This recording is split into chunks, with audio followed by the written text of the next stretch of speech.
What's up everyone? Ben here with the Spirit of Running, and today we're talking about the Puma Deviate Elite 3.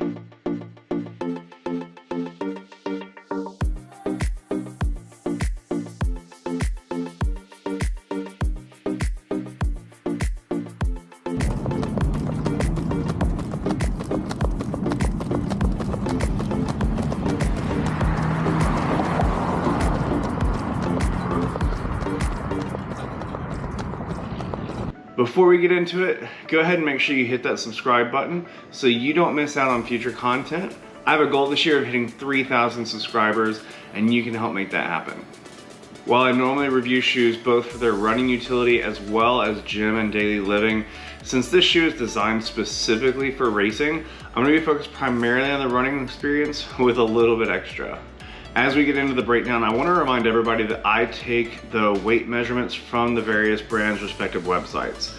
Puma lists both the men's and the women's weight for this shoe at 6.8 ounces. While I'm sure the women's shoe is lighter than the men's, for the sake of consistency, I'm going to stick to those numbers. The Elite has an 8mm drop and retails for $230. With a Puma Grip outsole, I don't really care what your race conditions are or what weather you're running in. You got excellent traction. I had one of my best 10Ks in the rain a while back, and I had one of the best closing miles I've had in years. The Elite will take the corners on the rails, and it will dominate against other road shoes in a head-to-head traction comparison. The midsole is made up of Puma's Nitro Foam Elite. There's a full-length carbon plate sandwiched in the middle, which makes this an incredibly bouncy and a resilient midsole. One that has all the speed you need for a 5K, but the comfort and the speed that you need for your next marathon. The midfoot cutout shows off the carbon plate, as well as saving a little bit of weight in the shoe. The shape of the midsole provides a bit of extra stability through the stride, which seems to reduce some of the calf and Achilles stress that can plague some super shoe users. Looking at the upper, this upper is stripped down to be as light as possible, but Puma has struck a really nice balance between weight and utility. I think the heel collar has enough structure that I've never had any issues with blisters, and they call it power tape to keep the upper from collapsing in on you and really maintain structure through the stride. When we look at the fit, this is going to be a tough one. Puma is not fantastic about maintaining a consistent fit even within the same model from color to color. Normally I wear a size 10, but in this colorway I ended up going with a 9.5. In other colors of the shoe I've tried on a 10 and it's fit really nicely, so I really recommend that you try on the shoe. If you're unable to get into a store to try it on, make sure you know the exchange policy where you're purchasing from, because you might need to go up or down relative to what you purchased, just depending on how that shoe fits your foot. All right, let's get into the fun part. I really love running in this shoe. I've got quite a few miles on it and it feels nimble and fast, but it's also a shoe that I can wear for an entire workout if I'm using it on my speed day training. While you can feel that it wants to really pick up the pace and go, it also moves nicely at easier paces. Unfortunately, I don't get to travel for race experiences as often as I'd like. I mean, who does really? But this is definitely a shoe to keep in mind for those who do and are able to do so. The ability of the shoe to move well and consistently in a variety of weather conditions really makes this an ideal destination race shoe for me. If you're not sure what the weather's gonna be, go ahead and take the Elite. If you know it's gonna be wet, the Elite's gonna show up for you. If it's dry and clear, take the Elite for that too. For me, it doesn't matter what the weather condition is, the Elite is gonna show up. When we take the weather issues aside, how does the Elite perform just in normal dry conditions? I find it to be incredibly lightweight because of the shape and the design of this shoe. I think it provides the user with enough structure to feel comfortable at every speed and distance. When I'm heading out for a workout, I don't really feel like I need to take another shoe to warm up in and then throw these on to do my intervals. When it's time for the intervals, this shoe responds really like a finely tuned sports car.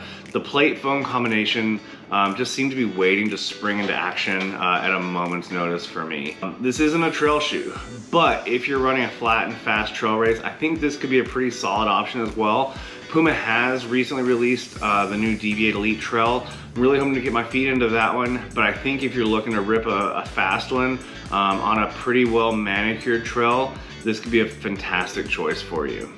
I know this is something not everybody is going to agree with me on, but I do think that a carbon plated shoe can benefit any runner with any body type, maintaining any pace no matter what, because we're simply talking about physics.